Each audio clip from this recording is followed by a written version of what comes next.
माणसाचं आयुष्य किती क्षणभंगूर आहे बघा. या पृथ्वी तलावरती आपण सगळेजण पाहुणे आहोत, कुणीच मालक नाही आहोत. आपल्या प्रत्येकाला एक रोल मिळालेला आहे, प्रत्येकाला एक काम मिळालेलं आहे. ते काम आपण आपल्या आपल्या ताकदीनं निभवायचं आणि ज्या दिवशी निरोप येईल त्या दिवशी या जगाचा निरोप घ्यायचा. निसर्गाचे काही नियम आहेत, ते नियम आपण समजून घेतले पाहिजेत. निसर्गाचा पहिला नियम आहे, जन्माला येण्याचे संकेत 9 महिने आधी मिळतील, पण जाण्याचे संकेत 9 मिनिट पण आधी मिळणार नाहीत. मला सांगा, आता बघा, कुणीतरी जन्माला येणार आहे हे 9 महिने आधी कळतं, पण आपल्यातलं कुणी जाणार आहे हे मात्र सामान्य माणसाला 9 मिनिट पण आधी कळत नाही. आणि समजा जसे येण्याचे संकेत मिळतात तसे जाण्याचे संकेत जर 9 महिने आधी मिळाले असते तर ताई, आपल्याला जर 9 महिने आधी पत्र आलं असतं, हा तुमचं आटपलं बरं का, हिशोब करून घ्या, काय परिस्थिती झाली असती. पत्र आल्याबरोबर लोक टेन्शन मध्येच गेली असती. पण भगवंत खूप सुंदर वागलाय. निसर्गानं हे जरा माणसावरती उपकार केलेत. तुला येण्याचे संकेत देतो, तुला जाण्याचे मिळणार नाहीत. निसर्गाचा दुसरा नियम आहे, येतानाही काही घेऊन यायचं नाही आणि जातानाही काही घेऊन जायचं नाही. येतानाही काही घेऊन येता येत नाही आणि जातानाही काही घेऊन जाता येत नाही. समजा जाताना जर काही घेऊन जायची सुविधा असती तर माणसं सोयीने गेली असती का? माणसानं आपलं आपलं तर नेलंच असतं, पण याचं त्याचं आणखी कोणाचं काही घेऊन जाता येईल का? माणसानं त्याचाही विचार केला असता. पण निसर्गानं असे काही नियम माणसाला लागू केलेत, ते जर समजून घेतले ना तर आपलं जगणं सुंदर होऊन जाईल. आणि माणूस एकमेव प्राणी आहे ज्याला निसर्गासोबत जुळून घ्यायचं नाहीये. इतर प्राणी पक्ष्यांची नाळ अजून थोडी बहुत तरी निसर्गासोबत जुळून आहे. त्यांना हे नियम पक्के ठाऊक आहेत आणि त्या नियमांचं उल्लंघन करण्याचा प्रयत्न त्यांचा नाहीये. माणूस एकमेव आहे, त्याला निसर्गासोबत जुळून घ्यायचं नाहीये, निसर्गावर मात करायची. पण आपण कोण आहोत निसर्गाच्या समोर? 2 दिवस दिल्लीमध्ये धुकं पडलं, एक विमान निघू शकलं नाही. जगातला सगळ्यात बिझिएस्ट एअरपोर्ट आहे दुबई, 2 दिवस दुबईमध्ये पाऊस पडला, एक विमान निघू शकलं नाही. कोण आहोत आपण निसर्गाच्या समोर? निसर्गाच्या समोर माणूस खूप थोडका आहे, माणूस खूप छोटा आहे. आणि म्हणून शाश्वत आनंद जर घ्यायचा असेल तर निसर्गासोबत जुळून घेणं हा एकमेव पर्याय माणूस म्हणून तुमच्या माझ्या समोर आहे. तुम्हाला एक गंमत सांगतो. रस्त्याने एक ट्रक चाललेला होता. त्या ट्रक मधून 4 तांदळाच्या गोण्या खाली पडल्या. सगळे तांदूळ रस्त्यावर सांडले. तिथे 4 मुंग्या आल्या. त्यांनी एक एक तांदळाचा दाणा उचलला, आपल्या आपल्या वारुळाकडे निघून गेल्या. परत त्यांनी रस्त्याकडे बघितलं नाही. 4 चिमण्या आल्या, 4 दाणे खाल्ले, आपल्या आपल्या घरट्याकडे गेल्या, परत रस्त्याकडे बघितलं नाही. नंतर तिथं 4 गायी आल्या, उंजळ उंजळ तांदूळ खाल्ले, आपल्या आपल्या गोठ्याकडे निघून गेल्या, परत त्यांनी रस्त्याकडे बघितलं नाही. आणि साहेब, नंतर तिथं 4 माणसं आली. पुढचं मी सांगू का तुम्ही सांगता? तांदळाचा एक दाणा उरला नाही आणि माणसं शोधत होती, ट्रक कुठं गेली बघा म्हणले. माणूस एकमेव आहे, त्याला निसर्गासोबत जुळून घ्यायचं नाहीये. तुम्ही एक तरी कावळा ओव्हरवेट झालेला बघितलाय का? वजन वाढलंय, टेन्शन मध्ये आलाय, घिरट्या घालतोय, उद्यापासून डाएट, 2च धावे करायचे, भाताला शिवायचं पण नाही. मी माणसं सांगू किती? कारण आम्ही निसर्गासोबत जुळून घ्यायला तयार नाही आहोत. आम्हाला पहिली गोष्ट, निसर्गासोबत जुळून घेता येईल का? आणि निसर्गासोबत जुळून घ्यायचं म्हणजे काय? निसर्गावर उपकार करू नका. फक्त निसर्गामध्ये जो कमालीचा हस्तक्षेप माणसानं चालवलाय ना, तेवढा जरी थांबवला तरी सुद्धा जगणं सोपं होऊन जाईल. मला आठवतंय, मी लांबचा नाही, इथे जवळ, आता मी पुण्यात राहायला गेलो, पण नगरमध्येच एक पारगाव भातोडी म्हणून माझं गाव आहे छोटस. आम्ही जर गावी गेलो, असं गुडघे टेकून झऱ्याला पित होतो. इथं काही वडीलधारी माणसं आहेत, आपल्याला आठवत असेल, कुर्णात जर जनावरं घेऊन गेली तर लोक तिकडे जनावरं चारायची, नदीला जनावरं पाणी पाजायची आणि जिथं जनावरं पाणी पित होती ना तिथंच हाताने असं पाणी पुढे ढकलायचं, जनावरांसारखे गुडघे असे खाली टेकवायचे आणि झऱ्याला लोक पाणी पित होती. आता मला एक नदी दाखवा की जिथे तुम्ही गुडघे टेकून पाणी पिऊ शकता. कुणाची हिंमत आहे का सीना नदीला जायचं आणि गुडघे टेकून पाणी प्यायचं? इंद्रायणीची अवस्था काय आज जाऊन बघा साहेब, सगळी जलपर्णी झाली आहे. शासनाला कोट्यवधी रुपये खर्च करावे लागतात आणि नदी सुधार प्रकल्प हातात घ्यावे लागतात. कुणी ना घाण केल्या नद्या. कोविड मध्ये माणसं घराच्या बाहेर पडली नाही तर नद्या बऱ्यापैकी स्वच्छ झाल्या होत्या. माणसं एकदा घराच्या बाहेर पडली की एक नैसर्गिक स्रोत आम्ही नीट ठेवला नाही. पर्यायानं आज आम्हाला पाणी सुद्धा 20 रुपये लिटरनं विकत घेऊन पिण्याची वेळ आली. ज्यानं कुणी 20 रुपये लिटरनं पाणी विकायला सुरू केलं असेल, लोकांनी वेड्यात काढलं असेल. अरे पाणी कुठे 20 रुपये लिटरनं विकता का? पण त्या शहाण्या माणसाला माहित असेल, माणूस निसर्गाला अशा पातळीवरती नेऊन पोहोचवणार आहे की एक वेळ अशी लोकांना पाणी सुद्धा विकत घेऊन प्यावं लागेल. आज कोणत्याही कार्यक्रमाला जा, तिथे पाण्याची बॉटल दिली जाते. पूर्वी जर कुठे व्याख्यानाला गेलो ना, तांब्या फुलपात्र, आता तांब्यान फुलपात्र कुठे राहिलंय का? आणि ठेवलं तर कोण पितय का? आता सगळीकडे पाण्याची बॉटल असते. मला वाटतं तांब्यान फुलपात्र अजून फार फार तर सुपारीन साखरपुड्यात अजून असेल. आणि काही दिवसानं आजी तिथं पण दिसणार नाही.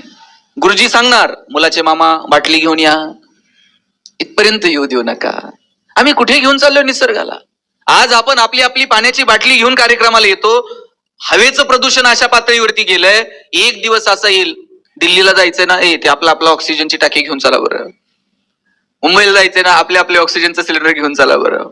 इथपर्यंत येऊ देऊ नका.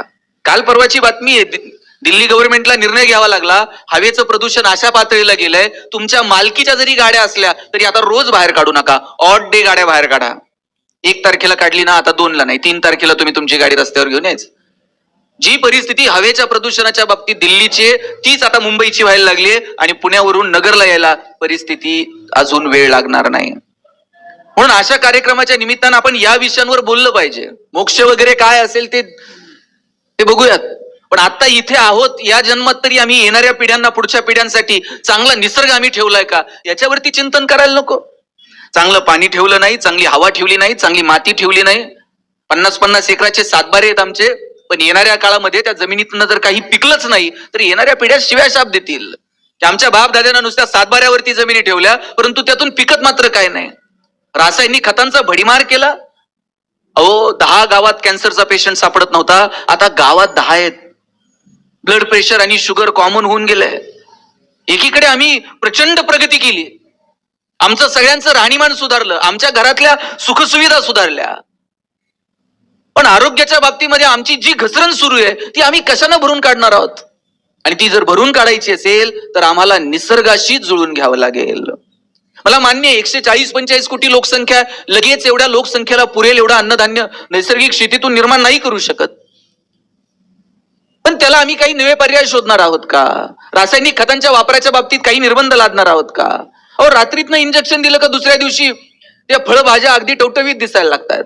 आम्ही कुणाला फसवतोय आणि नेमकं काय करतोय याचं कोणतं कॅल्क्युलेशन मानवी मनात आहे?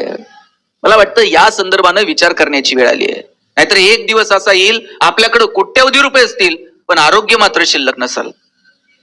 रोज सकाळी उठल्यापासून रात्री झोपेपर्यंत 50 गोळ्या खाव्या लागतील. आणि कोणत्या गोळ्या कधी खायच्या तुम्ही लक्षात सुद्धा ठेवायचं नाही, इतकं तंत्रज्ञान पुढे गेलेलं असेल. 5वीला सटवाई पुसता ना, तशी चिप पुजायची. एक बाजारातून चिप आणायची आणि ती पुजायची. त्या चिप मध्ये 50 गोळ्या ढकलून द्यायच्या आणि चिप अशी मनगटात फिट करायची.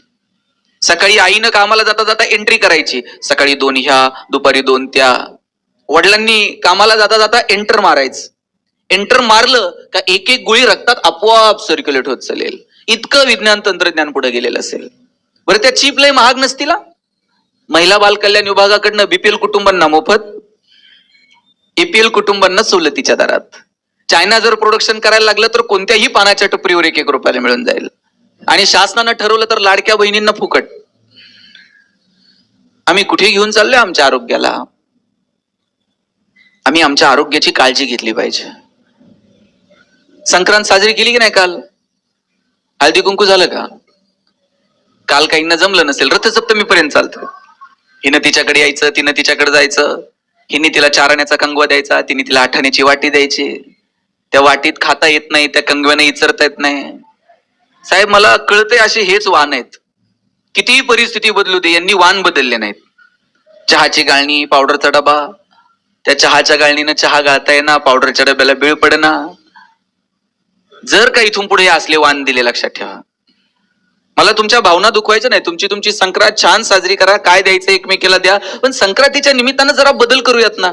हळदी कुंकाच्या दिवशी एखादी तुमच्यातली शिकलेली स्त्री आहे, तिनं ठरवा तुमच्यापैकी कुणी डॉक्टर आहे, तुमच्यापैकी कुणी नर्स आहे, किंवा चांगल्या डॉक्टरांना बोलवा, एखादं व्याख्यान ठेवा, हिमोग्लोबिन चेकअपचा कॅम्प ठेवा, महिलांसाठी आरोग्याचं एखादं शिबिर ठेवा. पुढारलेल्या तुम्ही महिलांनी या बाबतीत पुढाकार घ्यायला नको का? संक्रांतीच्या बाबतीत चला वेगळं करूयात. एखाद्या दिवशी भाऊसाहेबांना बोलला संक्रांतीच्या निमित्तानं, आम्हाला आमचे हक्क, आमच्या कर्तव्य याची जाणीव करून द्या.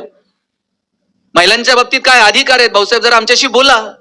काहीतरी बदल आपण या निमित्तानं करायला नकोत का? वर्षानुवर्षे तेच तेच तेच आम्ही करत आलोय. आपण बदलायला हवं. आता आम्ही एका गावामध्ये हेल्थ चेकअपचा कॅम्प घेतला.